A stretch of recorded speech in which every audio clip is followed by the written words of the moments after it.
Donc maintenant que le fichier 3D a été créé dans Onshape, il faut se préparer à imprimer la pièce sur les imprimantes 3D. Donc pour faire ça, on doit utiliser un logiciel qui s'appelle Cura. Le logiciel dans votre classe va être installé sur l'ordinateur de la classe et sur quelques portables qui ne sont pas des Chromebooks, donc des ordinateurs, des PC. Euh, donc, pour préparer l'imprimante 3D, ce qu'il faut faire, ben, il faut reprendre le fichier qu'on a généré, le fichier STL. Si vous vous souvenez bien, on l'avait appelé Couvertio Impression 3D. Donc ça, c'est un fichier STL. Donc en cliquant dessus, je peux l'ouvrir. Puis la pièce apparaît sur le plateau d'une imprimante virtuelle ici. Donc si on clique sur la pièce, on est capable de la déplacer sur le plateau. Surtout si on a plusieurs pièces imprimées, il y aurait moyen d'ouvrir d'autres pièces et les placer sur le plateau pour les préparer à l'impression.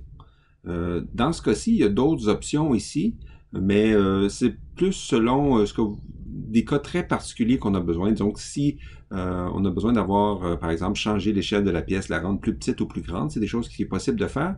Mais en général, on va essayer d'imprimer en grandeur réelle, donc tel que vous l'avez modélisé dans Onshape. Donc ça, c'est notre couvercle qui fait environ 120 mm de diamètre. Donc ça occupe une grande partie de la surface de l'imprimante. Les matériaux, ben, les matériaux qui sera utilisé, c'est du PLA. Donc ça, c'est correct. On n'a pas à changer ça. Ça, c'est la grosseur de la buse sur votre machine. Vous n'avez pas à changer ça ici. Les paramètres recommandés, c'est quelque chose qu'on va utiliser. On va regarder un petit peu c'est quoi, qu'est-ce que ça change. Donc, la première chose, c'est la hauteur des couches. Donc, l'impression 3D, c'est une succession de couches qui s'additionnent une par-dessus l'autre pour finalement imprimer la pièce.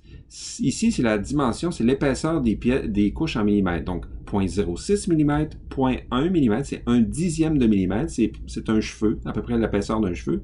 0,15 mm, c'est un petit peu plus épais. Ensuite de ça, infill, c'est le remplissage. L'impression 3D va surtout imprimer les surfaces extérieures, puis il va remplir l'intérieur avec une espèce de petit grillage, comme on peut voir ici. Donc, à 10%, le grillage est très grand, puis quand on monte à 90%, c'est presque plein. Nous, on va essayer de travailler avec des remplissages le plus vide possible, parce qu'on n'a pas besoin d'avoir très très plein. On va regarder la différence que ça fait. Des supports, on va cliquer ça, dépendant de la forme, ça se peut qu'il y ait besoin de supports pour bien soutenir la pièce durant l'impression.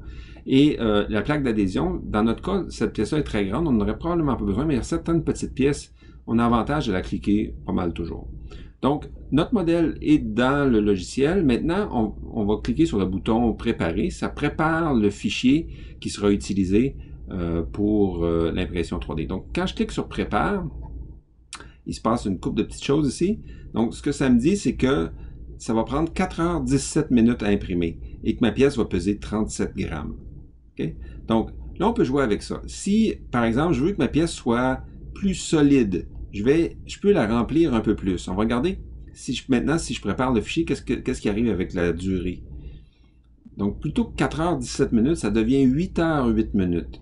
Donc, il faut vraiment réfléchir quand on imprime en 3D. Est-ce qu'on a vraiment besoin de cette solidité supplémentaire-là ou pas? Parce que ça fait un grand impact sur la quantité de plastique qu'on utilise, puis aussi sur la durée de l'impression. Donc, je vais revenir à 10%.